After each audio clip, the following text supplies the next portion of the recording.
सर्वांना सस्नेह जय महाराष्ट्र। परिवर्तनाच्या लढ्यात ज्या ज्या महामानवांनी महानायिकांनी योगदान दिलं, सीमेवर ज्या शहीदांनी आपलं बलिदान दिलं, त्या सर्व शहीद जवानांना, महामानवांना, महानायिकांना अभिवादन करत आपल्यासारखीच मीही उत्सुक आहे सन्माननीय पक्षप्रमुखांचं संबोधन ऐकायला। आणि सन्माननीय पक्षप्रमुख अवघ्या काही वेळात या मंचावर उपस्थित होत आहेत। तत्पूर्वी या मंचावर उपस्थित असणारे नेते सुभाष देसाई सर, नेते अनंत गीते सर, मंचावर उपस्थित असणारे घोसाळकर साहेब असतील, आमचे नार्वेकरजी असतील, मंचावर अनेक मान्यवर आहेत आणि ज्यांच्या प्रवेशासाठी हा सोहळा इथं संमेलित झालेला आहे अशा आमच्या भगिनी स्नेहलताई जगताप। दादा हो, फार जास्त काही बोलणार नाही, 2-3 महत्त्वाचे मुद्दे मला असं वाटतं की स्पष्ट झाले पाहिजेत। गेली 4-8 दिवस महाराष्ट्राचा तळ जरा ढवळून निघालाय। 1 तारखेची वज्रमूठ सभा प्रचंड मोठी मुंबईत झाली, परंतु ती वज्रमूठ सभा काही कारणाने झाकळण्याचे प्रयत्नही झाले, पण तरीही वज्रमूठ सभेमध्ये मांडलेले मुद्दे आणि त्या मुद्द्यांच्या पाठीमागची आमची भूमिका, ही भूमिका आम्ही काही सोडणार नाही।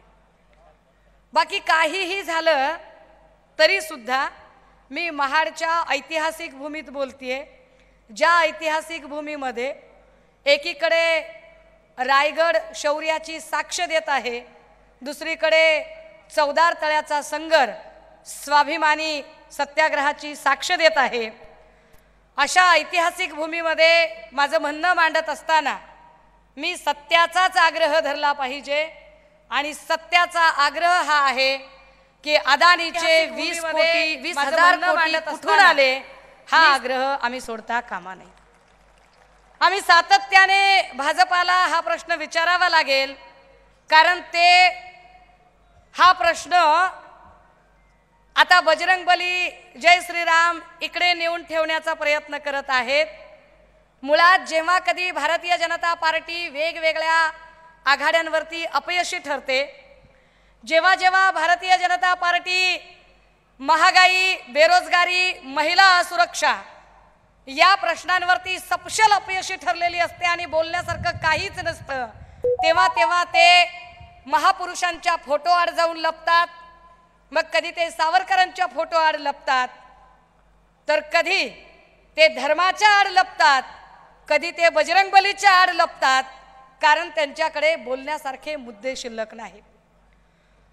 परंतु आपण महाडवासी आहात आणि महाडवासी लोकांना चांगलंच माहिती आहे, इथे महाडमध्ये ज्या म्हणून काही चांगल्या गोष्टी घडल्या, मग महाडमधलं ट्रॉमा केअरचं युनिट उभं राहणं असेल, महाडमधलं डॉक्टर बाबासाहेब आंबेडकर राष्ट्रीय स्मारकाची उभारणी असेल, यामध्ये दिवंगत प्रभाकरराव मोरेजी किंवा अण्णा सावंत साहेब यांचं महत्त्वाचं योगदान होतं। माणिकराव जगताप साहेबांसारख्या व्यक्तिमत्वाने या भागात प्रचंड कामं केली। महापालिकेची भली मोठी इमारत, ही इमारत उभी करण्यामध्ये माणिकराव जगतापांचं सहभाग हा मोठा आहे, हे कुणीही नाकारणार नाही।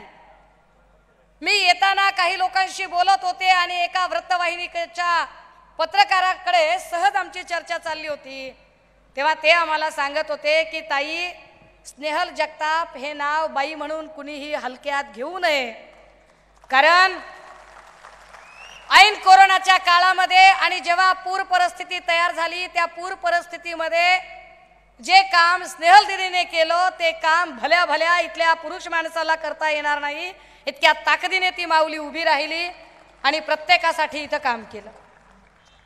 ही गोष्ट काबिले तारीफ आहे की वडिलांच्या मृत्यूनंतर सुद्धा, वडिलांचा मृत्यू झाला हे कळलेलं असतानाही गुडघाभर पाण्यात आणि चिखलात उतरून महाडकरांचे प्रश्न सोडवणं जास्त गरजेचं आहे, हे काम करणाऱ्या आमच्या स्नेहल जगताप आहेत। त्यामुळे महाडची समीकरणं बदलायला वेळ लागणार नाही। कुणीतरी एक जण म्हणाला की असं झालं तर तसं झालं तर, मी कायम असं सांगते की अपना एक स्टाईल है, इलाका तुम्हारा और धमाका हमारा. त्यामुळे भरत शेठ गोगावले यांच्यावर मी उभ्या महाराष्ट्रात कुठेही बोलले नाही, पण त्यांच्या इलाक्यात घुसून बोललं पाहिजे आणि त्यांना हे सांगितलं पाहिजे की अरे थांबा, तुम्हाला माहिती आहे का शेठ शब्द कुणाला लागतो? ते एरवी नेता असतो है की नाही, आपला नेता असतो. नेता कोण असतो? जो पुढे नेतो तो नेता असतो. शेठ कोण असतो? जो व्याज व्यवहार करतो, लोकांना लुबाडून खातो, लूट करतो, तो शेठ असतो. 50 खोक्यातनं चिकार लूट करणारी माणसं, लबाड्या करणारी माणसं.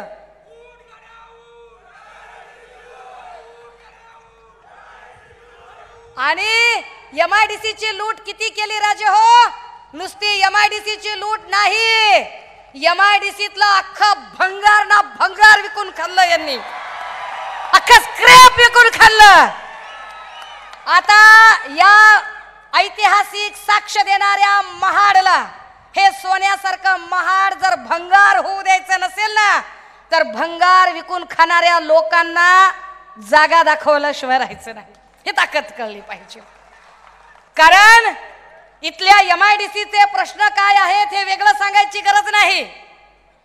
आमचा एक इथे लल्ला म्हणून होता, लल्ला रत्न पारखी. काय चूक होती लल्लाची? आहे इकडे. चूक काय होती लल्लाची? चूक एवढीच की आदित्य साहेबांच्या मोर्चामध्ये कसा दिसला म्हणून लल्लाला कामावरून कमी करायचं. दुसरा एक आमचा दळवी नावाचा फक्त मोर्चात दिसला म्हणून त्याला मारहाण करायला उठायचं. ही गुंडागर्दी कुणी शिकवली या लोकांना? आणि ही गुंडागर्दी करताना बाप से बेटा सवाई.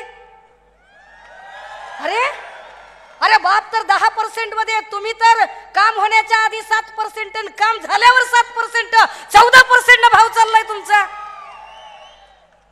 दादा हो, मी ज्या भागात जाते त्या भागाचा लय अभ्यास करून बोलते बरं का. त्याच्यामुळे ह्यांच्या पर्सेंटेजचे भाव पण मला चांगले माहिती आहे. ह्यांना ही आठवण करून दिली पाहिजे की जेव्हा शिंदे फडणवीसांचं सरकार पहिल्यांदा अस्तित्वात आलं, तेव्हा पहिल्यांदा सरकार अस्तित्वात आल्यानंतर जर पहिली सरकार म्हणून यांनी कुठली घोषणा केली असेल तर ती घोषणा रायगडच्या तिथला हिरकणीचा जो बुरुज होता, या हिरकणीवाडीच्या तिथल्या सगळ्या भेगा बुजवण्याचं, त्याचं डागडुजी करण्याचं काम आम्ही हातात घेत आहोत. आणि या कामाला आम्ही 21 कोटी रुपये जाहीर करतोय असं शिंदे साहेब म्हणाले होते की नव्हते? 21 कोटीतले 21 पैसे सुद्धा त्या हिरकणवाडीसाठी खर्च झाले नाही. 21 कोटी कुठं गेले हे एकदा शेठला विचारावं लागेल. म्हणजे शेठ तुम्ही नादच केलाय थेट, आणि हिरकणीवाड्याची पण झाली का लूट हे एकदा विचारावं लागेल त्यांना, है की नाही?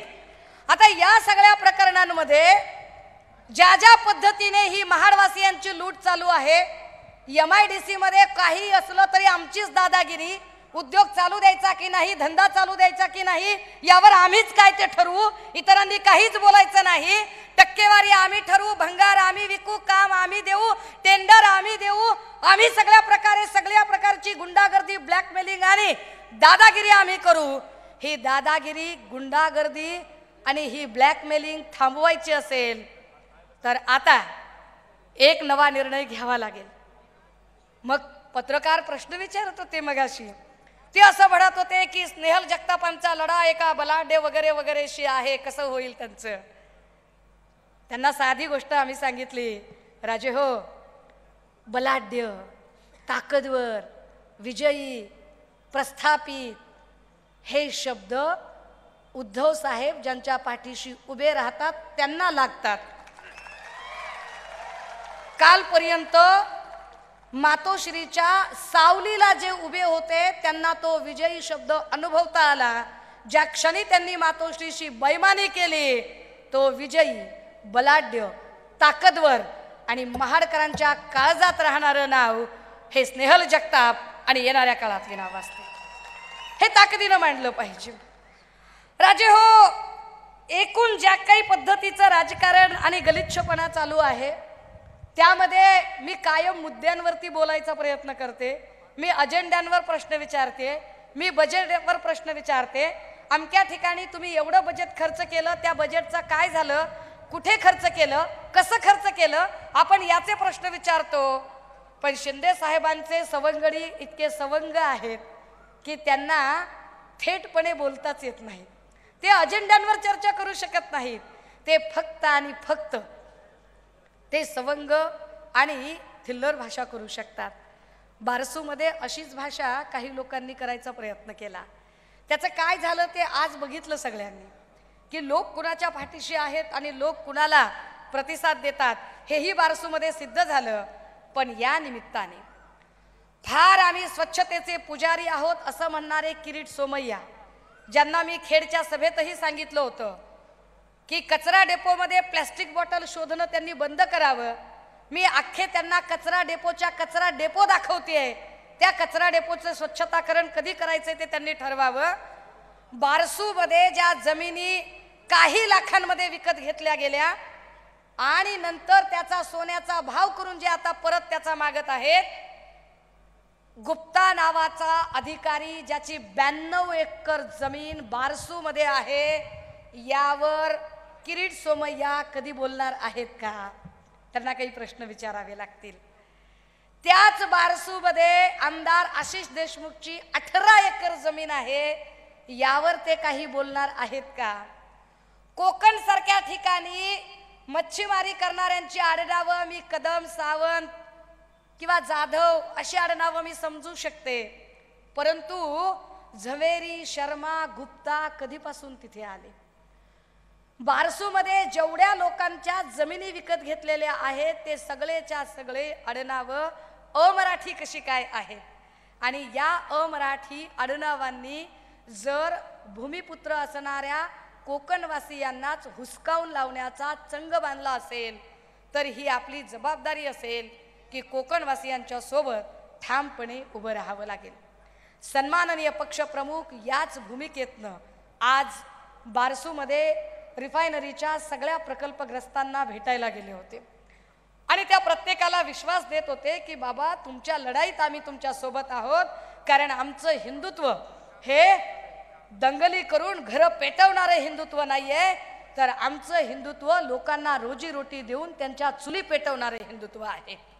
आमचं हिंदुत्व हे डोळ्याला पाणी लावून नमनम करणारे हिंदुत्व नाही, तर आमचं हिंदुत्व हे अडल्या नडलेल्यांच्या डोळ्यातलं पाणी पुसणारं हिंदुत्व आहे. पण हे सगळं चालू असतानाच रत्नागिरीत अजून एका मिमिक्री आर्टिस्टांची पण सभा चालू आहे. अर्थात त्यांच्यावरती मी पुन्हा 9 आणि 12 तारखेला बोलेनच. आपण बोललंच पाहिजे, हा त्यांच्यावर बोललं पाहिजे. पण बऱ्याच जणांना असं वाटतंय की राणेंची पोरं फार बोलताहेत 8 दिवस झालं आणि सुषमाताई तुम्ही काही उत्तर दिलं नाही. मगाशी काही पत्रकार विचारत होते, जरा जाहीरपणे त्याची उत्तरं द्यावी. म्हटलं मला मुळात राणे साहेबांच्या दोनही पोरांना फार सिरियस घ्यावंसं वाटत नाही. मी मुळात राणे साहेबांनाही फार सिरियस घ्यावं असं काही वाटत नाही, कारण आमच्या गावाकडे एक म्हण आहे, सांगितल्या चाकरीचे आणि दिल्या भाकरीचे काही माणसं असतात. भाजपने त्यांना जी काही सांगितलेली कामं आहेत ती कामं ते चोखपणे पार पाडत आहेत आणि अशी कामं पार पाडताना आम्ही किती खालचा दर्जा गाठू शकतो, आम्ही किती लोअर लेवलला जाऊ शकतो ती लेवल ते दाखवून देत आहेत. तर त्यांनी ती लेवल दाखवून दिल्याबद्दल त्यांचे आपण आभार मानले पाहिजे. मला असं वाटतं की थँक्यू सो मच. आणि या सगळ्या पार्श्वभूमीवर सन्माननीय पक्षप्रमुखांचं आगमन इथं होत आहे.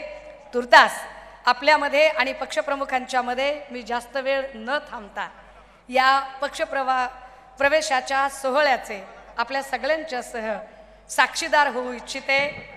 थांबते, रजा घेते. जय भीम, जय महाराष्ट्र. एबीपी माझा, उघडा डोळे बघा नीट.